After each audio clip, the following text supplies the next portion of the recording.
ఆనాడు ఏ చేతులతోనైతే విద్యార్థి నిరుద్యోగ జంగ్ సైరన్ కార్యక్రమాన్ని మోగించినమో ఆ కార్యక్రమంలో మీరందరూ అండగా నిలబడి ఆ రోజు నేను తీసుకున్న కార్యక్రమంలో వేలాది మంది పాల్గొన్నప్పుడు నేను ఆ విద్యార్థులకు ఒక మాట చెప్పిన, మీకు ఉద్యోగాలు రావాలి అని అంటే ముఖ్యమంత్రి కుర్చీలో మంత్రుల కుర్చీలో ఉన్న వాళ్ళ ఉద్యోగాలు ఊడాలి, అప్పుడే మీకు ఉద్యోగాలు వస్తాయని ఆనాడు చెప్పడం జరిగింది.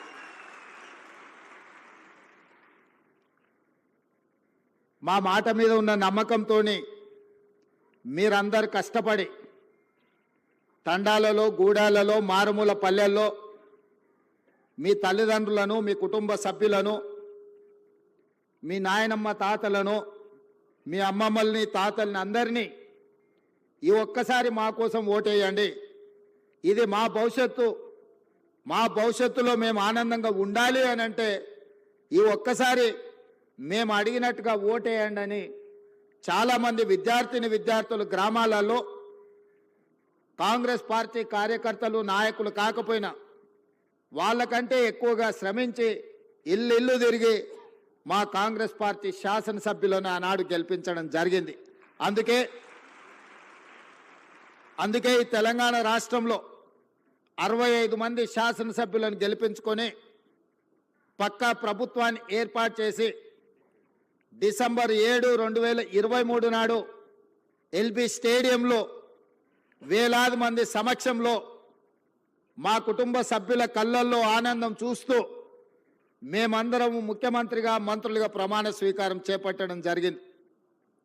ఏ ఎల్బీ స్టేడియంలో మాకు ఉద్యోగాలు వచ్చి మేము బాధ్యతలు తీసుకున్నప్పుడు మా కుటుంబ సభ్యులు ఎంత సంతోషంగా ఉన్నారో, కొన్ని సంవత్సరాల నుంచి నియామకాలు జరగక ఉద్యోగ ఉపాధి అవకాశాలు లేక లక్షలాది మంది నిరుద్యోగ యువకులు నిరాశ చెందుతున్న సందర్భంలో మా మంత్రివర్గం ఆలోచన చేసి సంవత్సరాల కొద్దీ వాయిదా పడుతున్న ప్రభుత్వ ఉద్యోగాలను 90 రోజుల్లోనే 30,000 ఉద్యోగాలు వాళ్ళ తల్లిదండ్రుల కళ్ళల్లో ఆనందం చూసే విధంగా, వాళ్ళ కుటుంబ సభ్యులు సంతోషపడే విధంగా అదే ఎల్బీ స్టేడియంలో 31,000 మంది నిరుద్యోగులకు ఉద్యోగ నియామక పత్రాలు మేము అందించడం జరిగింది.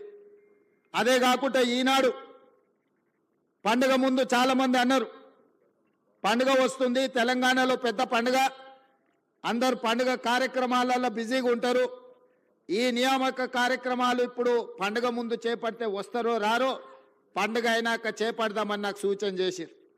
నేనన్నా ఈ తెలంగాణకు అత్యంత పెద్ద పండుగ దసరా పండుగ, ప్రతి కుటుంబంలో సంతోషం చూడాలి, వాళ్ళ నియామక పత్రాలు అందించి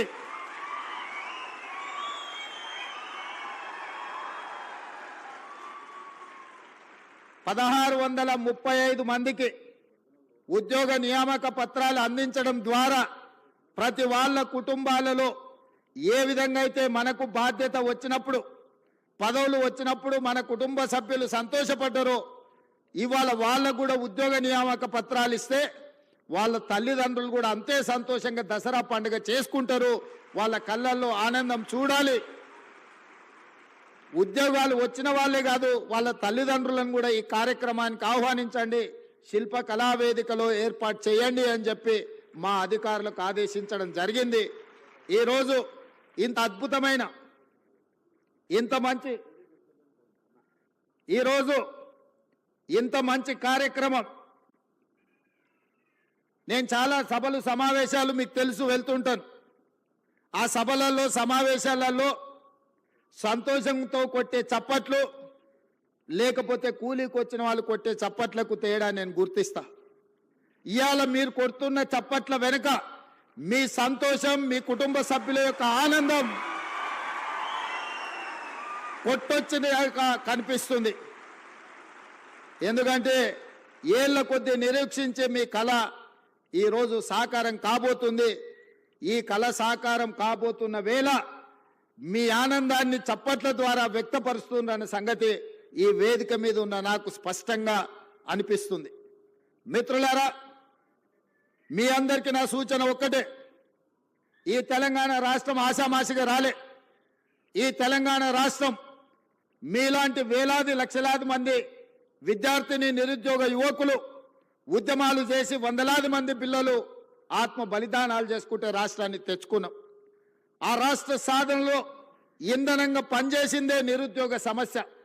తెలంగాణ వెనుకబాటుతనం, తెలంగాణను వెనుక వేయబడ్డది.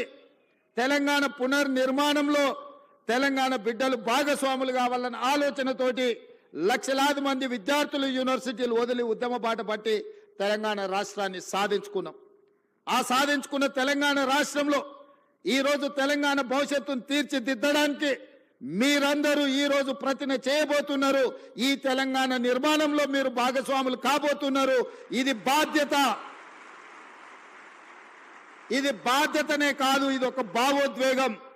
నేను ప్రతి ఉద్యోగ నియామకాల సందర్భంగా నేను చెప్తున్నా, ఇది ఉద్యోగం కాదు, ఇది భావోద్వేగం. ఈ తెలంగాణ నిర్మాణంలో మనం భాగస్వాములం అవుతున్నాం. ఏ విధంగా అయితే ముఖ్యమంత్రి నాకు ఒక భావోద్వేగమో, ఏ విధంగా అయితే లక్షలాది మందికి రాని అవకాశం ఈ రోజు నాకు ముఖ్యమంత్రి వచ్చిందో, ఈ రోజు ఇంజనీర్లుగా మీకు కూడా లక్షలాది మంది విద్యార్థులు పోటీ పడితే మీరు ఎన్నికైనరు. మీ బాధ్యతను మీరు మరవద్దు. ఈ ఉద్యోగాన్ని ఉద్యోగంలాగా కాకుండా భావోద్వేగంగా భావించండి.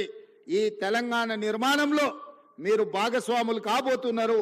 తెలంగాణ భవిష్యత్తు నిర్మాణంలో ఈ ఇంజనీర్లదే కీలకమైన బాధ్యత.